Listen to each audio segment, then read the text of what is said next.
Hey everybody, this is Jordan Rudess, and I am here with Manny from AI Alchemist. And Manny and I connected because he actually was the one who had all the ideas for my Shadow of the Moon video and won a very big contest that Lightricks That's had put right. out to basically find somebody who could kind of come up with a storyline and some ideas for the visuals and a concept. And a lot of people entered, and I actually got to see a lot of the entries and Manny's entry with all his pictures and images and ideas was definitely a standout. And so many of you out there have seen the video, and it turned out so well. And I'm It was super excited amazing. about So it. It's a good. big part of this big part of the album release, and it was a whole adventure. Part of it did not include me because I was in the studio working on my album, and Manny's here to tell us a little bit about it because so many cool visuals in there, and I know you had a big experience with the Lightricks team. Yeah, So absolutely. yeah, share a little bit of the inside scoop. All right. Yeah, you got it. Well, like you said, after I sent in the proposal for the music video, it was an interesting process from there, and it was great in a sense because I lived a couple of years in LA and I worked in film as a costume and set designer primarily for from like 2009 to 2011. But I got to experience how a lot of creative compromises tend to happen in putting together a large scale project like a music video or a film or a TV series. So the original idea, and I've long been curious whether or not it was your original idea was this journey of a lone astronaut going to find the elixir of life, and this was like the early pitch idea that was part of the contest rules was that you had to kind of mold a story around this idea of a lone astronaut going into a foreign planet and alien world and finding the elixir of life, basically.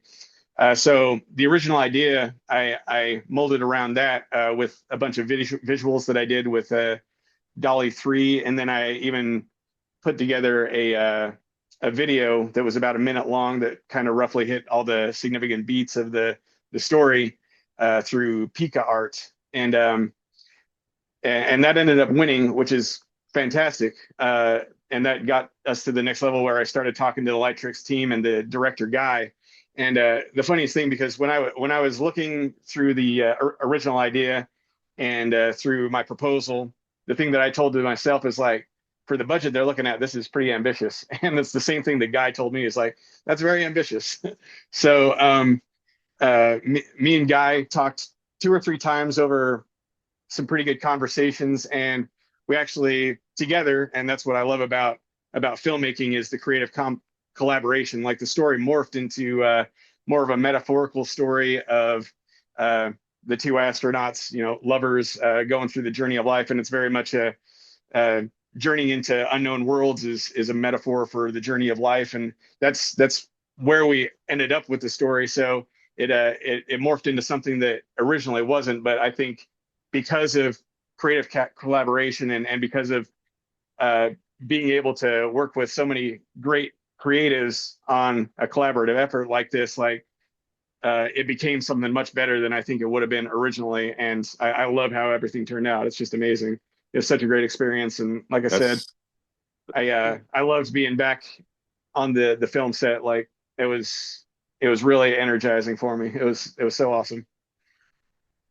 That's cool. One of the things I really liked about it was the kind of combination of the LTX Studio, which is the platform that they really wanted to showcase, Yes, which is, an AI kind of based platform, and also the real world footage. And funny, you'll, smile at this or think it's interesting, but a lot of people who saw it, they, because of what's going on in today's world with AI, they were like, oh, the whole thing is AI. yeah, Well, of course, we know it wasn't. And the thing that I kind indeed. of appreciated about it mostly is that it was nice that it was a combination of like real people and real acting and a real place, but also AI. And again, a lot of Absolutely. people didn't even even thought that everything was created by AI, which is almost a little sad to me in the sense that, hey, we got real actors here and everything. So, I'm like, trying to raise the awareness of how this was actually created.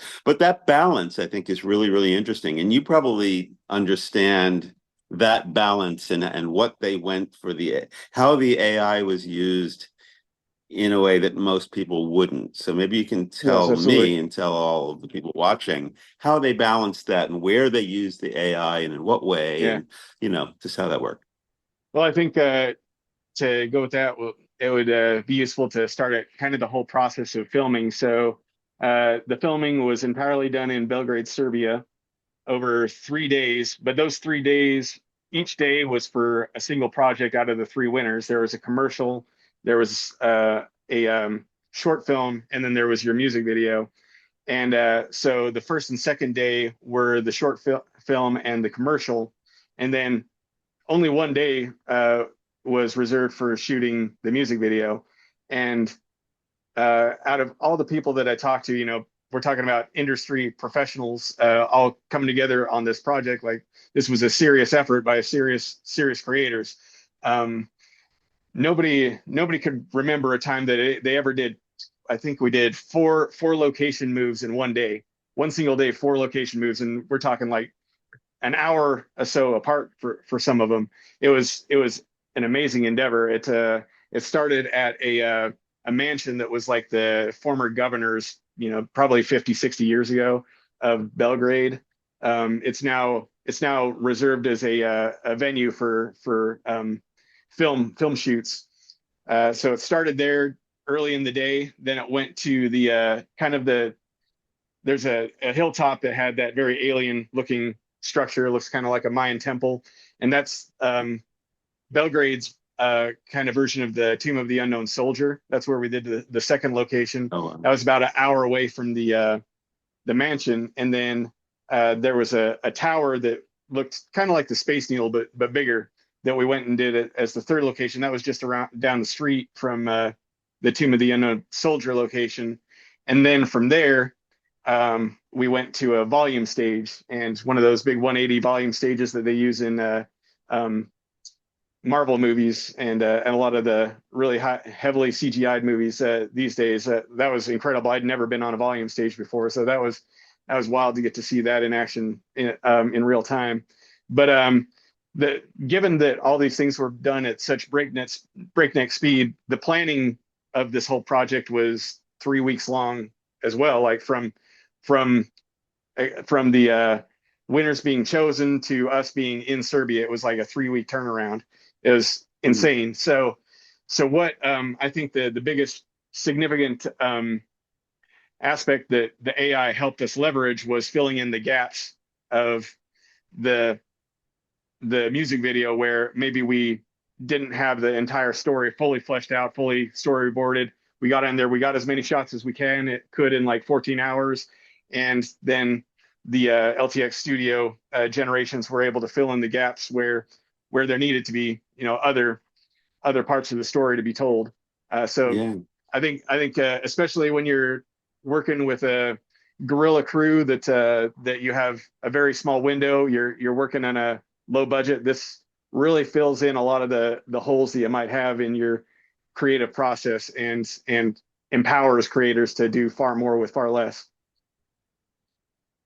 Yeah, that's so interesting to hear that. And I have a couple of thoughts. One of which, from my perspective in my world of the music business, and I guess just all around, the budget they had, which was I think 150K, was more than most anybody I know has to spend on a video, Yeah, yeah, literally. So from one perspective, it's not a lot, but to make a film, but from another perspective, it's a lot. And certainly.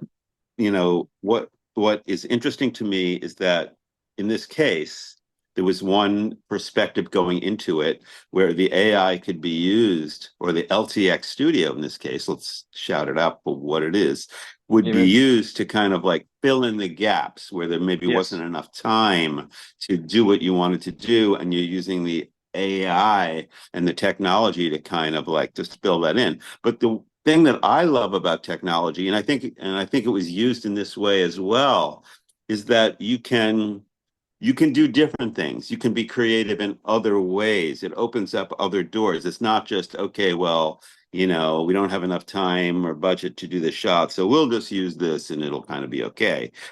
Maybe, okay, I get that. But the thing that's exciting to me is, wow, we can use this technology and we can enable people to see things that they imagined that may Absolutely. not have been possible before. Absolutely. And that to me is like the real magic. And I'm really interested in that personally. And I know, you're into this deeper than I am because I'm trying to put out a dream theater album and a solo album and all this music Absolutely. stuff. But whenever I have a chance, I'm on my phone or on my computer and I'm playing with this and I'm thrilled with the fact that I can come up with an idea and go into like a runway or an LTX or what is it, what's it called? Luma Dream Machine. Dream. And I Yeah. can just, yeah, Dream Machine. I can just type it in. And next thing you know, I'm seeing stuff that's like, oh my God, I just made what's in my head into something that you can see. Like it's That's crazy to true. me. Yeah. It's really, really It's amazing. exciting. So that element of it is incredible. And I don't know like how, I mean, it's moving so fast. Every day It I'll is. pick up, one of these It's, applications and I'm like, oh, they have the next level of the model. And now you can do this and you can do that. It's really, really cool. And it's hard, I know a lot of people out there are kind of like, the AI thing is like, well, don't tell me about that. I don't want to know about it. And I get that it's threatening for people. I totally do, as any new technology tends to be. yeah. But Absolutely. I think it's really important for people to try to understand it. And for creative people, I think it's thrilling and something that should be kind of like, embraced and understood because it's just what's happening in our times. These amazing creative mind-opening opportunities. So I can't ignore it. Please. And like you, I want to be one of the people who takes it in the field of music mostly, but also in the visual way and steers it into a place of positivity. Like, Yeah. how Absolutely. can we Absolutely. use this for Yeah. positivity? So, yeah. Absolutely. Yeah. Any tool ultimately is only as good as the people who wield it. So if we get people that wish good things from it, then good things will spring forth with it, and there's going to be equally people that take advantage of it in bad ways. So I like to be an advocate for it in positive create with a positive creative vision and putting out my intention to the world. Like you were saying, well, creativity, to its first principles is, like you said, trying to bring your inner world to the outer world. And with AI, that is becoming more and more democratized for more and more people. How many great people with great ideas are out there, but they don't have the ability to bring that inner world to the outer world because they don't have the millions of dollars that it used to take to bring that vision into the world. Now you can do that for a couple of subscription fees and a reasonable grasp on big picture ideas and in filmmaking, for instance, the editing process and the directing process, all of those processes, you know, AI is not at the point yet that it can completely take over the creative process of making a film, for instance. That's still very much the creative vision of the individual creator. So people that are in this field, like, this allows you and empowers you to do so much more with your skill set. If you're a cameraman, now you can be a cameraman that does your own features with AI. You can bring your skill set into it, and Yeah. even if you want to stay pure to your craft, AI will allow you to do your own marketing. Let's say that you're somebody that doesn't have a agency like CAA to do all your marketing for you. It's going to empower you, even if you want to be pure with your art. It's going to empower you to be able to do all your marketing for pennies on the dollar and not have to worry about spending a lot on all these other extrinsic marketing factors, and you can invest in your craft a lot more. Yeah, what's interesting to me about it, and I realize this the more I play with various kinds of AI, is that, some people think that it kind of takes away the need to have skill, right? But I kind of like in many ways I disagree with it. In most ways I disagree with that because Absolutely. like I'll create some cool visuals and I'm like, this is cool. But and I get it to a point. But then there's people who are dedicating themselves to it really seriously, like you, and Yeah. who take Thank that you. and spend the time and the research and really dive in wholeheartedly with every ounce of who you are to Yeah. craft this. So the I appreciate it. ordinary, guy on the street can have a lot of fun and expand their minds and be creative and, get a kick out of all the stuff.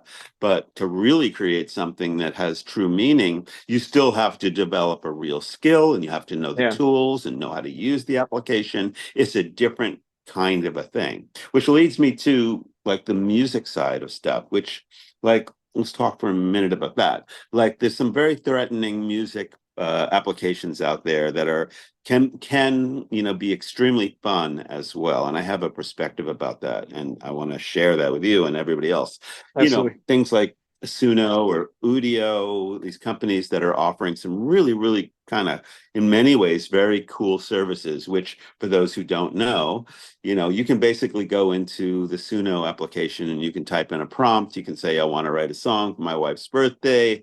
I want it to be how she speaks different languages and how she has a lot of friends and how she's funny, and make it really humorous and short and in a folk rock style, and hit go. Next thing you know, there's your song 2 minutes later.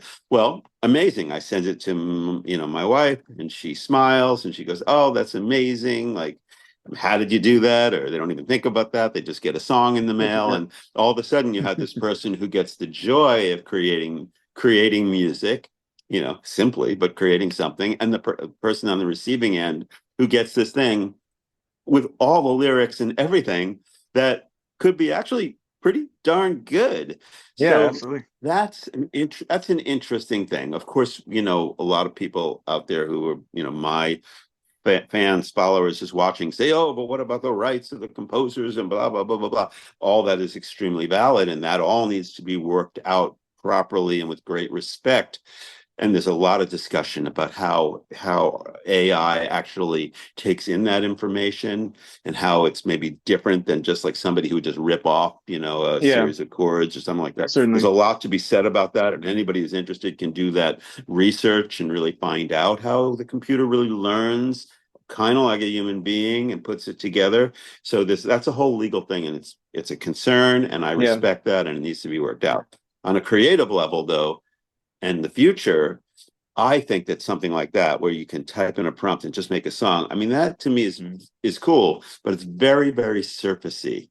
It doesn't Yes. Yeah. give us as creators, it doesn't give us as creators the ability to go in and really shape our vision, to work with it, to go in to change it. And I know that, some of these companies are really working on that, and it's Yeah. great because that's where I think it should go. And personally, that's my mission, is to work with these companies and say, hey guys, this is really cool, but how about if you kind of like position it this way and go here with it, to allow creative people to have more control, to get more satisfaction out of it, to up the level of it and to steer it in a really positive direction, Most because you definitely. can't get Most rid of definitely. it, you can't erase it. Yeah, but Yeah. what can we No. do to make it, Yeah. what can we do to make it even cooler, even better, and offer an experience that's more enriching and more positive? Absolutely. Well, the first thing that I would say to anybody that has an aversion to this and would like to see it scaled back is, um, these technologies are not just in the creative space. This is a matter of, to governments, it's a matter of national security. So, despite anybody's aversion to it getting into creative spaces and other things, it's not slowing down, because there are powerful people in a 21st century space race against other powerful people that aren't going to allow this to slow down. And you're seeing in Europe, for instance, like, aside from a couple of key players like Minstrel, uh, Europe is largely out of the AI game, because they've been more they've had more of a hammer on the copyright and the trademark side of the legal battle than the U.S. has and other countries have. So they've kind of knocked themselves out of the race in that regard.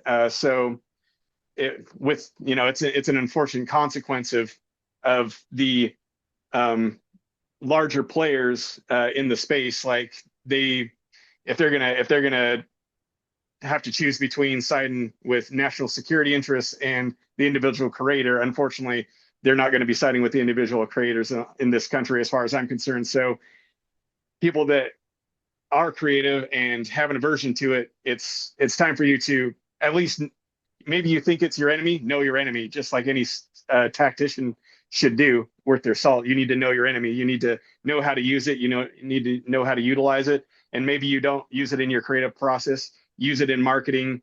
If you're a small business owner, you can, a lot of small business owners still rely heavily on radio ads. Now you can make your own jingles, and they're probably going to be way better than the ones that you get from some other small scale advertising agency. Like, there's so many different use cases that don't have to infringe on, the professional recording industry. Like, there's, like you said, Right.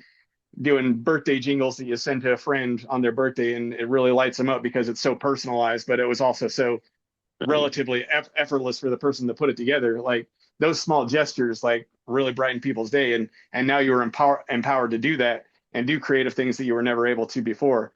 So I think it's just like, back in the Industrial Revolution, there was the Luddite Revolution, where people were against the factory technologies. And I think that the lesson that we need to learn from that time was that the only thing that rejecting that technology did was put working people behind, and it just made it so those tools were more and more in the control of the people that owned the capital. And this is no different. If creators that aren't influential and don't have a lot of money are rejecting these tools, that just makes it so the people that have moneyed interests are going to be more and more in control of the social contract going forward. And we are at a time where the social contract is going to get rewritten. So those of us that are not in influence need to be knowledgeable about what's coming and be advocates for those of us around us, our neighbors, our friends, fellow artists. And that's, I think that's where we're most valuable ultimately, is to be advocates for those of us around us, because there's some people who would like to take advantage of it and like to keep the majority of what it does for themselves. And I don't think that's the way it should be. So, Yeah.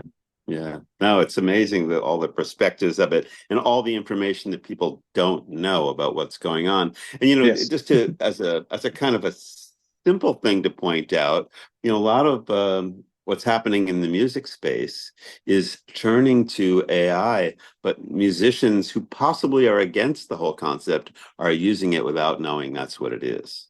Yeah. I like to point absolutely. out my good friends at Moises, the company that everybody knows Moises these days. It's an application for those who don't, that does amazing track separation. So you can basically upload a stereo audio file, or even something off your camera roll or anything like that. And then it'll take that, and even if it's just a stereo audio file with all the instruments as part of it, it'll take it and it'll separate it out. You'll get separate vocals, drums, bass, piano. You can kind of divide it up the way you want. And every month they're like introducing new instruments that the AI can kind of like take out of it and really be really extremely clear. And then plus giving you all the chords and letting you slow down and speed up. It's an amazing application. It's all based. I'm sorry to be the bearer of bad news for those of you who don't want to hear this, but it's all based on AI. And of course, I'm reading every day, as you are, those of us who pay attention, about the amazing things that's happening in the medical world with AI. Incredible, incredible stuff. That's just so, like, that's the way it should be used, to cure disease and to just, allow people to live healthier lives and to know about what's going on with their bodies. And these are powerful technologies. So one thing I want to do before we head out is I want to, well, I know that you have some plans to do some interesting things with our broadcast here, and maybe we can show them how, like, we can take the image, just our image on the screen, and use one of the tools and go. All right. And yeah, we can definitely do that. Voila. Right. I don't know where we are right now because it's real time, but we'll find it out.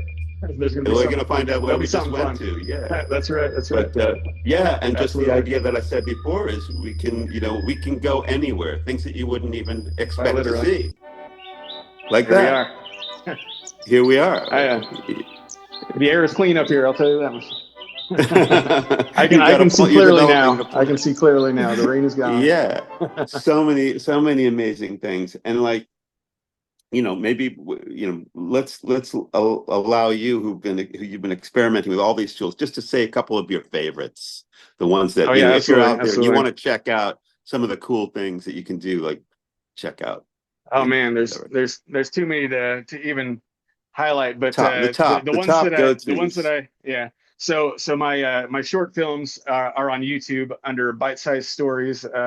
Leave a link to multiple things in the description. But for filmmaking is my first love. Editing especially, like I love editing, and I just lose myself in it. I'm sure that's the same way you feel when you're playing music. I just lose myself, and hours go by without effort, without even realizing it. I just got lost in the creative process, putting those puzzle pieces together. It's so enjoyable to me, that process. So in making my films, the main tools that I'd shout out is Claude Sonnet 3.5. In my experience, that's the best chatbot, better than GPT-4 for creative writing. I think GPT-4 is a bit better for technical writing, but Claude Sonnet is better for creative writing, in my personal opinion.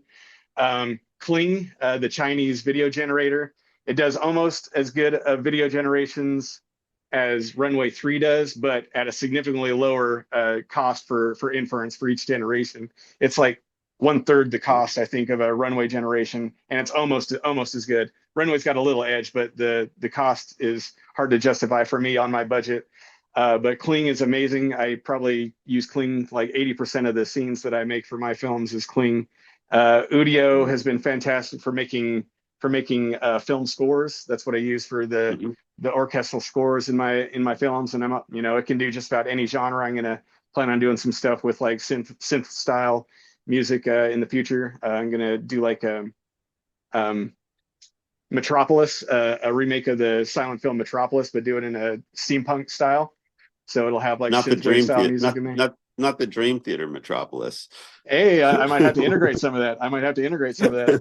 That's a good There idea. you go. I didn't even There you think about go. that. All right. Yeah, but All right. those are probably my top three right there. Kling, Claude Sonnet. Oh, and Leonardo AI. Leonardo is fantastic for character consistency, scene consistency, and also the creative style. Like it has so many ways to plug in uh, your inspiration images to allow for a lot more consistency throughout your story. And then, of course, once I'm hopefully at the point where I'm doing more longer format pieces, I'd love to break into some feature films, and I'd love to blend traditional filmmaking with AI. I don't want to stay completely an AI filmmaker, but that's what my budget allows right now. But in the future, maybe that will change, and you can bet for damn sure I'll be using LTX for my storyboarding, because that is a phenomenal tool for storyboarding. Just makes the process so much Yeah. easier. Yeah, and I'm so happy you shared all those particular things that people can go to and check out, including me.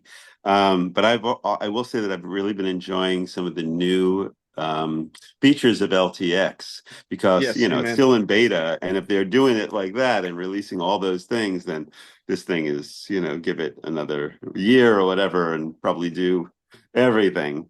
So it's definitely exciting to be part of it. So I guess we should close up and say, if you haven't seen the Shadow of the Moon video, Amen. that's what brought us together, and Lightricks, in their competition. And yeah, it's awesome to get a chance to talk, and Yes, too, to brother. go You on too. this amazing journey with all Oh these man, creative tools. it's been a life defining experience for me. I tell you what, it was amazing. I loved every moment of it, and I'm still loving every moment of it. It just like it's appropriate because the song is about space travel, and I feel like I'm rocketing to the moon right now too. Like it's just been ever since then. Like my creative process has gotten better. Like the tools just keep getting better and better, and just like it's been such an exciting time. And I just encourage everybody out there to go and play around with this stuff and get familiar with it. You're going to need it. The new economy is going to require you to be able to leverage these tools, and so the more familiar you are with them, the better. We will, of course, leave a bunch of information in the description for links to the music video, to Lightricks tools. I'll even leave some for the tools that I mentioned. But man, I really appreciate Yeah. this. It's great to have built a friendship over the last few months. Man, you're an inspiration to me, and like being able to be friends with a master of your craft that you are, like it just makes me want to be the master of mine as well. And I really appreciate you, my friend. Oh, thanks. That's so awesome. Well, Absolutely, I absolutely. appreciate you and so glad we connected. And I look forward to exploring the future with you and journeying to other lands again Amen. together. Amen. All right. Well, you take care, my All friend. right. Appreciate you. Everybody take care. Thank you. Thanks for Th- joining us. Thanks so much. Bye.